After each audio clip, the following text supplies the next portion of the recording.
बिस्मिल्लाहिर्रहमानिर्रहीम।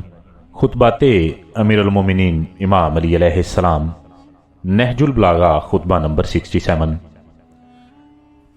इस खुतबे में अमीरुल-मोमिनीन इमाम अली अलैहिस्सलाम अपने असहाब की मजम्मत में इरशाद फरमाते हैं, कब तक मैं तुम्हारे साथ ऐसी नरमी और रू रवायत करता रहूँगा जैसी इन ऊँटों से की जाती है जिनकी कोहाने अंदर से खोखली हो चुकी हों, और इन फटे पुराने कपड़ों से कि जिन्हें एक तरफ से सिया जाए तो दूसरी तरफ से फट जाते हैं।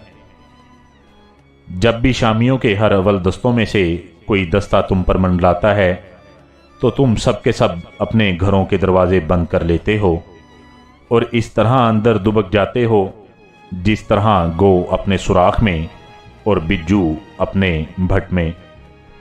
जिसके तुम्हारे ऐसे मददगार हों इसे तो जलील ही होना है, और जिस पर तुम तीर की तरह फेंके जाओगे गोया इस पर ऐसा तीर फेंका गया जिसका सोफार भी शिकस्ता और पेकान भी टूटा हुआ है।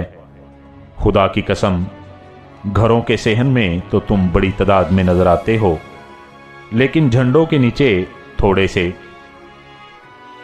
मैं अच्छी तरह जानता हूं कि किस चीज से तुम्हारी इस्लाह और किस चीज से तुम्हारी कजरवी को दूर किया जा सकता है, लेकिन मैं अपने नफ्स को बिगाड़ कर तुम्हारी इस्लाह नहीं करना चाहता। खुदा तुम्हारे चेहरों को बेआबरू करे और तुम्हें बदनसीब करे। जैसी तुम बातिल से शनासाई रखते हो वैसी हक से तुम्हारी जान पहचान नहीं, और जितना हक को मिटाते हो बातिल इतना तुमसे नहीं दबाया जाता।